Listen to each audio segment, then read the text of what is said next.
back to SS classes. My name is Shaista Parveen and you are watching SS classes. So all my dear student, today I will discuss the chemistry. The name of chapter is physical and chemical changes. In this video we learn about chemical reaction. इससे previous की video में हम लोगों ने बाकी चीज़ों को discuss कर लिया था. आज हम लोग केमिकल रिएक्शन के बारे में पढ़ेंगे और इस चैप्टर को पूरा फिनिश करेंगे. तो विदाउट वेस्टिंग टाइम चलिए स्टार्ट करते हैं अपने आज के वीडियो को. तो सबसे पहले हम लोग को देखना है कि केमिकल रिएक्शन क्या होते हैं. तो भाई आप लोगों ने केमिस्ट्री में पढ़ा है कि एक रिएक्शन क्या होता है, कि दो रिएक्टेंट जो होते हैं वो आपस में, ये वाला आपने पढ़ा है लॉ ऑफ कंजर्वेशन, है ना. लॉ ऑफ कंजर्वेशन में मैंने आपको बताया था, लॉ ऑफ कंजर्वेशन क्या कहता है हमारा, कि जैसे यहाँ पर ए है और ये बी है, हमने ये दो रिएक्टेंट लिए. रिएक्टेंट यानी कि जिसका हम लोग रिएक्शन करवा रहे हैं, ठीक है. ये हमारे क्या है, रिएक्टेंट है. ये दो रिएक्शन है हमारे रिएक्टेंट ए और बी हैं. इनका रिएक्शन कराया, इनको हमने हीट दी या कुछ भी किया, ठीक है, इनको ठंडा किया, कुछ भी किया, तो ये रिएक्शन करवाने के बाद मिला क्या, हमें ए बी मिला. तो जो मिलता है वो होता है प्रोडक्ट, और जो भी रिएक्शन में भाग लेते हैं उनको हम लोग बोलते हैं रिएक्टेंट, ठीक है. किसी भी केमिकल रिएक्शन में जो भी पार्टिकल्स पार्टिसिपेट करते हैं उनको हम लोग बोलते हैं रिएक्टेंट, और जो बन करके मिलता है उसको हम लोग बोलते हैं प्रोडक्ट. जैसे हमने ए और बी ले लिया, तो यहाँ पर सी डी कुछ भी हो सकता है, समथिंग कुछ भी हो सकता है, तो यहाँ पर ये रिएक्टेंट हो जाएगा जो भी हम लोग पार्टिसिपेट करेगा रिएक्शन में, और जो बन करके तैयार होगा वो क्या होगा, प्रोडक्ट होगा. तो चलिए देखते हैं अपने केमिकल रिएक्शन में कि when one or more substance undergo a chemical change with the absorption or evolution of energy to give new substance called change is called chemical reaction. तो जब दो या दो से अधिक सब्सटेंस लाइक एलिमेंट्स को या कंपाउंड्स को जब हम क्या करेंगे, उसका केमिकल चेंज करेंगे, तो उसमें से या तो लाइट एनर्जी जो है या तो उसमें एब्जॉर्ब होगी या तो एनर्जी निकल रही होगी, और नया सब्सटेंस बनेगा. जो भी नया सब्सटेंस बनेगा उसको हम लोग क्या बोलेंगे, प्रोडक्ट बोलेंगे, ठीक है. तो इस चेंज को हम लोग बोलते हैं केमिकल रिएक्शन, है ना. जैसे यहाँ पर NaCl लिया गया है एक्वा सॉल्यूशन, ठीक है, और उसके साथ मिलाया गया AgNO3 को, ठीक है. तो यहाँ पर क्या किया गया है, NaCl सोडियम क्लोराइड को लिया गया है, खाने वाले नमक को, और AgNO3 को लिया गया है. तो ये दोनों के एक्वा सॉल्यूशन लिया गया है. एक्वा सॉल्यूशन मतलब इनको लिक्विड फॉर्म में लिया गया है, और फिर ये क्या बन जाते हैं, जब रिएक्शन करवाते हैं इनका, तो यहाँ पर बन करके तैयार होता है AgCl, जो कि यहाँ पर सॉलिड मिलता है हमें, और NaNO3 जो है वो एक्वा सॉल्यूशन में मिलता है. तो ड्यूरिंग केमिकल रिएक्शन, इस केमिकल रिएक्शन के दौरान जो ओल्ड बॉन्ड होंगे वो रिएक्टेंट जो है वो टूटेंगे और नया बॉन्ड बनेगा, जिससे कोई नया सब्सटेंस फॉर्म होगा, जिसको हम लोग बोलेंगे प्रोडक्ट्स. क्या बोलेंगे, प्रोडक्ट्स. आप यहाँ पर इजी सा डिफिनेशन भी ले सकते हो, H2O को भी ले सकते हो, जैसे हाइड्रोजन ऑक्सीजन को मैंने लिया और मन करके तैयार हुआ वाटर. तो यहाँ या तो रिलीज एनर्जी हो रही है या तो एनर्जी एब्जॉर्ब हो रही है. अब कौन कौन सी कंडीशन है जहाँ पर केमिकल चेंज होंगे या रिएक्शन होगा. तो सबसे पहली कंडीशन है close contact. Sorry, a chemical reaction occurs only when a substance are brought in close contact with each other. Chemical reaction तभी होगा जब कोई सब्सटेंस जो होगा आपस में क्लोज कांटेक्ट में आएंगे, और ये क्लोज कांटेक्ट जो होगा वो लाता है, जैसे किसी चीज़ को पीस दिया तो रिएक्टेंट आपस में मिल गया, ये डिज़ोल्व हो गया, या फिर मिला दिया उसको सॉल्वेंट की तरह, जैसे नमक और पानी का घोल मिला दिया तो वो क्या हो गया, वाटर सॉल्वेंट बन गया. तो यहाँ पर सोडियम को हम लोग ले रहे हैं, sodium at once react water when it brought in contact with water. Sodium को वाटर के साथ मिलाया गया, तो यहाँ पर क्या बन गया, sodium at once react with water, water के साथ रिएक्ट करता है. जब ये क्या बनता है, कांटेक्ट होता है, वाटर कांटेक्ट में आता है. तो यहाँ पर स्टेट ऑफ रिएक्टेंट्स क्या कह रहा है कि काइनेटिक एनर्जी जो होगी मॉलिक्यूल की वो कम हो जाएगी, सॉल्ट की मैक्सिमम गैस में ज़्यादा होगी.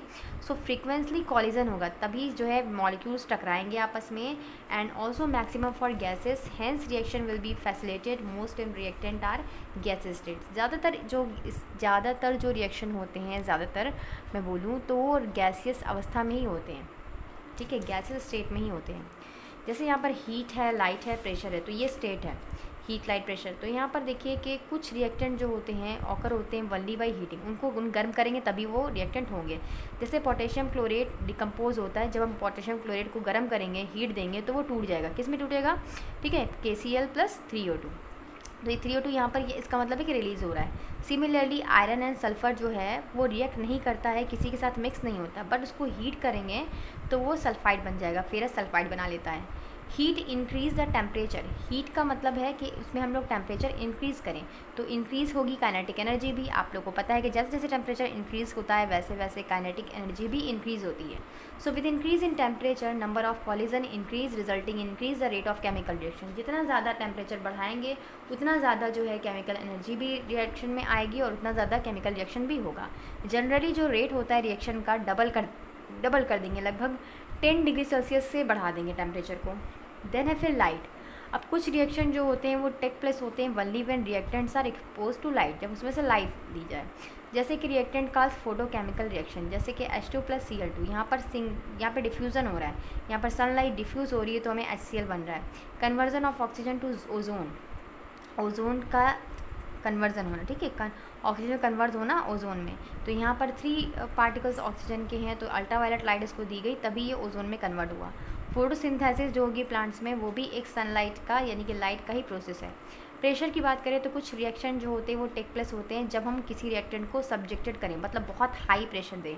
जैसे फॉर्मेशन ऑफ अमोनिया, जब हम Na2 को नाइट्रोजन को H2 के साथ मिलाते हैं फेरस मोलिब्डेनम के साथ इतने सेल्सियस पे और लगभग उस पर इतना एटम का जो है हम लोग क्या करेंगे प्रेशर अप्लाई करेंगे तो वहाँ पर फॉर्मेशन होगा, किसका फॉर्मेशन होगा, ठीक है, तो वहाँ पर 2NH3 अमोनिया का फॉर्मेशन होगा। यहाँ पे फॉर्मेशन ऑफ सल्फर ट्राईऑक्साइड है, यहाँ पे सल्फर डाइऑक्साइड को ऑक्सीजन के साथ मिलाएंगे तो सल्फर ट्राईऑक्साइड मिलेगी। कब मिलेगी, जब हम यहाँ पर हाई प्रेशर अप्लाई करेंगे। उसके बाद है इलेक्ट्रिसिटी। कुछ रिएक्शन ऐसे भी होते हैं जब वो तब ऑकर होंगे जब इलेक्ट्रिक डिस्चार्ज पास होगा, ठीक है, when electric discharge are pass so some reaction is occur as like acidulated water decomposes on passing electric current. जैसे कोई एसिडुलेटेड वाटर जो है तो उसको हम लोग तोड़ेंगे, इलेक्ट्रिक पास होगा तो टूट जाएगा, किसमें, ऑक्सीजन गैसेस में टूटेगा और हाइड्रोजन में टूटेगा। कैटलिस्ट की बात करें तो कैटलिस्ट जो होते हैं ये इंक्रीज़ और डिक्रीज़ करते हैं रेट ऑफ रिएक्शन, यानी कि रिएक्शन के रेट को बढ़ाने में और कम करने में इनका बहुत बड़ा रोल होता है। बिना इनके जो है कोई भी रिएक्शन ढंग से नहीं हो पाता है। एक कैटलिस्ट इज अ सब्सटेंस, एक ऐसा सब्सटेंस होता है जो इंक्रीज़ और डिक्रीज़ कर सकता है rate of reaction but remains unchanged at end of reaction, लेकिन ये अंत तक खुद जो है वो अनचेंज रहता है। एग्जाम्पल पोटेशियम क्लोरेट डिकम्पोजेस होता है 230 डिग्री सेल्सियस पर instead 4 degree Celsius. If heat is presence of manganese dioxide, जिसको हम लोग हीट करेंगे इस कैटलिस्ट की उपस्थिति में, कैटलिस्ट यहाँ पर क्या यूज़ हो रहा है, मैग्नीज डाइऑक्साइड, तो ये टूट जाता है।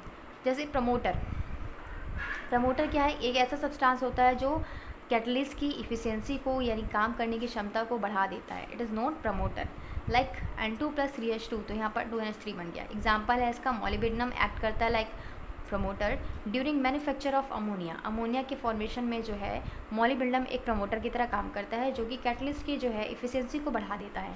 अब हम लोग देखते हैं 8 वाला concentration of reactants. With the increase in concentration of reactant, जब हम कंसनट्रेशन बढ़ाएंगे रिएक्टेंट्स का तो रेट ऑफ रिएक्शन भी बढ़ेगा। One probable reason of increases, ठीक है, तो most of once concentration of reactants more is number of collision and faster is rate of reaction, तो उतना ही ज़्यादा रिएक्शन जो है वो फास्ट होगा। सो आप लोग के सिलेबस में चैप्टर में इतना ही था, हम लोगों ने केमिकल रिएक्शन जो भी था उसको डिस्कस कर लिया। ये हमारा चैप्टर फिनिश हो गया है, इसके आगे की वीडियो को हम लोग कल देखेंगे। आपको वीडियो अच्छी लगी हो तो लाइक कीजिएगा और अपने फ्रेंड के साथ ज़रूर शेयर कीजिएगा। Thank you, keep watching.